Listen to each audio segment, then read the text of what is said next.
Hi, Ayman. How are you? Hi Parv, I'm doing good. Welcome to Film Window. Thank you very much. So, first of all, congratulations. आपके show गुम है किसी के प्यार में आपकी एंट्री हुई है.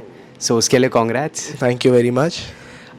कोई भी बड़ा शो या कोई बड़ा टीवी सीरियल क्रैक होता है तो कितना कॉन्फिडेंस फील करते हो आप एज एन एक्टर?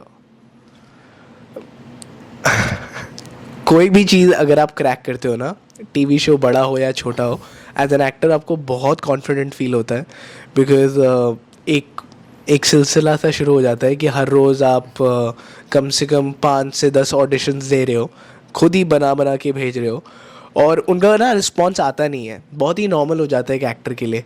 तो जब एक शॉर्ट लिस्टिंग का भी मैसेज आता है और जब लॉकिंग का भी मैसेज आ जाता है ना किसी भी प्रोजेक्ट से, सो बहुत ही एक वो वाली बात होती है कि बहुत अच्छा काम किया है. सो अच्छा लगता है. So it's a good feeling. एक वैलिडेशन भी एक मिलती सेंस ऑफ वैलिडेशन मिलती है, एक सेंस ऑफ सेटिस्फैक्शन मिलती है कि ओके ये वाला टारगेट कहीं तो जाके लगा. That's great. ये कितने कितने राउंड्स ऑफ ऑडिशन आपने दिए थे गुमे के लिए, गुमे किसी के प्यार के लिए? गुम के लिए मैंने दिए थे 2. Okay. एक यहीं पर बनाया था मैंने ये पर्दे लगा के, क्योंकि स्टार्ट मेरा सेल्फ टिप सारे यहाँ पे होते. Okay. सो पहला यहाँ दिया था, फिर दूसरा दिया था जब उन्हें पसंद आया तो उन्होंने ऑफिस बुलाया तो सेकंड वहाँ दिया था. आप इसके पहले भी गुमे देखते थे शो?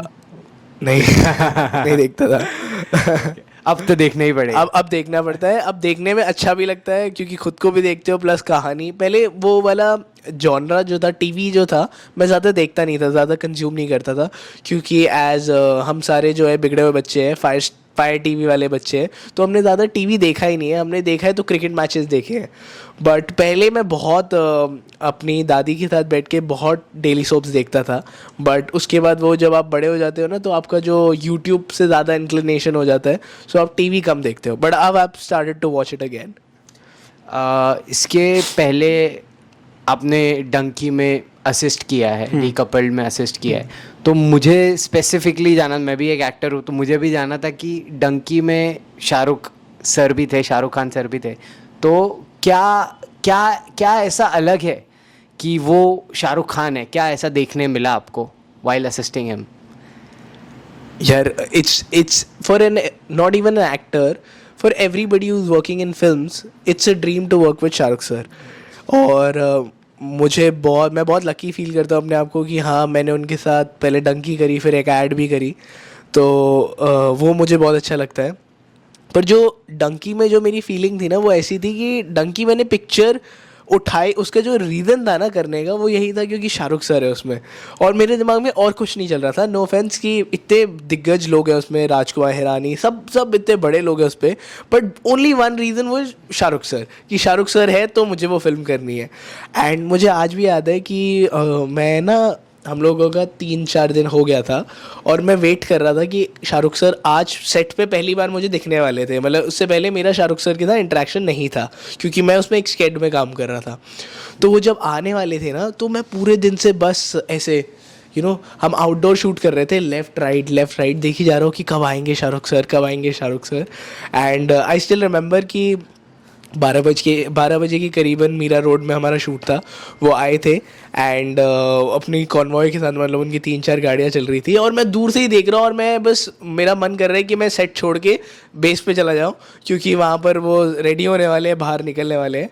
बट 1-2 घंटे मैंने वेट किया कि चलो अब वो वैनिटी में रेडी होगी. जब वो आए, मैंने उनको पहली बार देखा ना तो एकदम से ऐसे घुसबम से आए कि शाहरुख सर को देखा और मैं बस देख रहा था और मन में सोच रहा था कि एक बार ये बस मेरे पास आके बस बोलते कि और कैसा है ये वो, ऐसे मतलब होता है ना हर बच्चे को अपना वो ड्रीम होता है.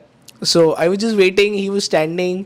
फिर आधे घंटे बाद मुझे बहुत नॉर्मल लगने लग गया. मुझे ना शाहरुख सर दिखे, मुझे लगा हाँ ठीक है ही शाहरुख खान, एंड बट बहुत नॉर्मल फील होने लग गया कि यार ये तो एक इंसान ही है, ऐसे ऐसे करके. एक्सपीरियंस मेरे साथ उनका स्टार्टअप कब हुआ, जब सेकंड डे पे क्या हुआ था कि वो बात कर रहे हैं सबसे. अब उन्होंने मुझसे भी बात कर लिया है, मुझे बड़ा खुशी सी हो रही है, बट मुझे बहुत ऐसा लग रहा है कि नॉर्मली तो यार कुछ नहीं होता. बट हुआ क्या कि मैंने 800 जूनियर्स पीछे सेटअप करे थे. कुछ हमारा सीन था कि वो भागने वाले थे रेस में, पंजाब की रेस थी, वो भागने वाले थे. स्टार्टिंग का ही सीन था कि वो भागने वाले हैं और सब उनके लिए चेयर करेंगे. तो वो 800 जूनियर मैंने सब पीछे सेटअप करे और शाहरुख सर के बॉडी डबल थे उससे पहले, तो ना लोगों का रिएक्शन नहीं था।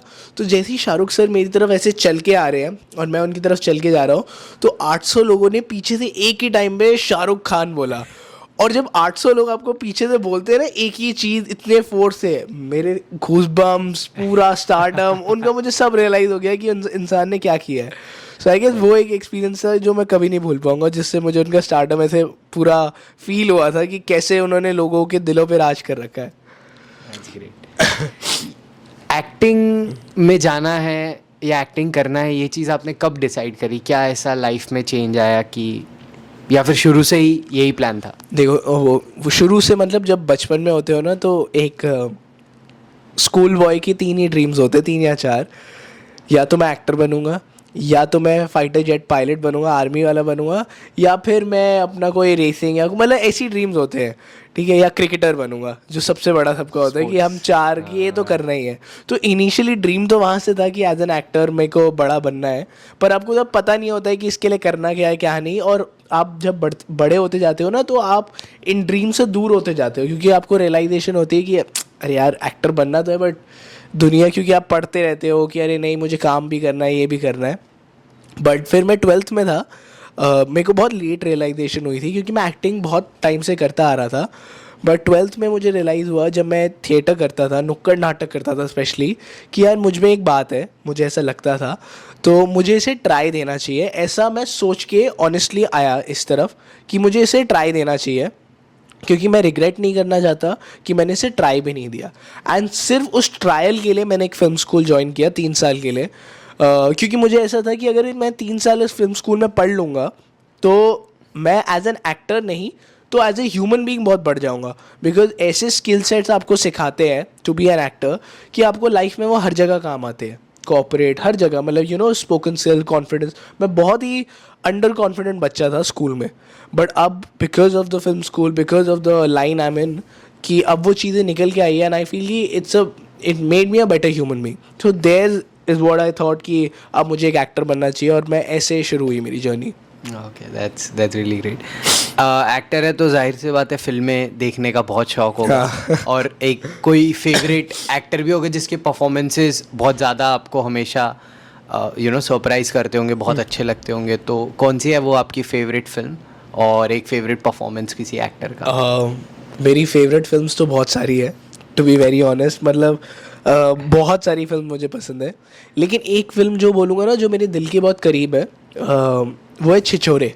क्योंकि उसमें एक्टिंग भी नहीं, कोई ग्राफ ऐसा नहीं, वो जो फिल्म है ना, उसको देख के ना मुझे बहुत ज़्यादा रिलेटेबिलिटी फील हुई, क्योंकि मैं हॉस्टल लाइफ जी चुका हूँ। मैं हॉस्टल लाइफ, मतलब मैंने देखी है कि वो कैसी होती है, और उस फिल्म में जैसे सिखाते हैं ना लाइफ के बारे में, कि एक लूज़र का ना टैग होता है जो आपको खुद ही हटाना होता है और खुद ही अपने ऊपर चढ़ता है। सो आई गेस वो फिल्म देख के, वो फ्रेंडशिप देख के, वो बॉन्ड देख के, वो नेवर गिव अप एटीट्यूड, और स्पेशली कि कभी भी गिव अप नहीं करना लाइफ में, कुछ भी हो जाए, सुसाइड नहीं करना, चीज़ें नहीं करनी, वो देख के मुझे बहुत टच हो गया था। तो आई गेस छिछोरे मेरे दिल के बहुत करीब है फिल्म। और फेवरेट परफॉर्मेंस, फेवरेट एक्टर अगर मैं देखूँ हिंदी फिल्म इंडस्ट्री में, सो मेरे लिए सुशांत सिंह राजपूत, मुझे उनकी परफॉर्मेंस बहुत अच्छी लगती थी। अगर मैं बहुत ही एक्टिंग ओरिएंटेड पर्पस पे जाऊँ, तो मुझे के मेनन सर बहुत पसंद है। मुझे उनका काम इतना, मतलब मैं जब भी उनको देखता हूँ वो हर बार सरप्राइज ही करते हैं। तो के मेनन सर हो गए। इवन द फैक्ट अभी मैंने पंचायत देखा था, एंड पंचायत में एक कैरेक्टर है फैज़ल राशिद जो प्ले कर रहे हैं, जो मैं कैरेक्टर भूल गया, उनका कैरेक्टर नेम भूल गया। मतलब जो पंचायत सचिव के, नहीं, जो राइट हैंड होते हैं, जो जिनका बेटा गुजर जाता है। अच्छा, जो मोटे मोटे से। हाँ जी, मुझे उनका काम बहुत पसंद है। मुझे बाद में पता चला कि हाँ, प्रहलाद चा। तो मुझे उनका काम बहुत पसंद है। मैंने आगे भी उनका काम फॉलो किया, और जब मैं देख रहा हूँ ना, मुझे उनकी एक्टिंग बहुत बेहतरीन लग रही है, और मेरे को उनसे मतलब प्यार ही हो जाता है। जब भी मैं उनको स्क्रीन पे देखता हूँ ना, सो उनके कैरेक्टर्स के लिए मुझे प्यार ही होना शुरू हो जाता है। और उनको फर्स्ट टाइम मैंने देखा था गैंग्स ऑफ वासेपुर में। उन्होंने एक छोटा सा कैरेक्टर प्ले किया था, एक पुलिस वाले का, जिसमें वो उंगली कट जाती है और वो दिखाता है कि ये उंगली है। सो वहाँ से मैंने उनको देखा, और पंचायत में तो मैं पागल ही हो गया उनको देख के। सो आई गेस वो परफॉर्मेंस मुझे बहुत अच्छी लगती है। और अगर मैं बाहर से बात करूँ, तो लियोनार्डो डिकैप्रियो की परफॉर्मेंसेस मुझे बहुत अच्छी लगती है Okay. एंड उनकी बहुत फिल्में हैं जो देख के मतलब Wolf of the Wall Street is one of my favourite films and one of my favourite performances and even Shutter Island में सो आपने जो भी अभी परफॉर्मेंसेस के नाम लिए, एक्टर्स के नाम लिए, फिल्म्स के नाम लिए, सब में बहुत रियलिज्म का ट्रेंड चलता है, सब बहुत रियल एक्टिंग करते हैं, बट सीरियल में काफ़ी ओवर द टॉप होती हैं चीज़ें, तो उसको कैसे मैनेज करोगे आप? Like how will you do that? So ये प्रॉब्लम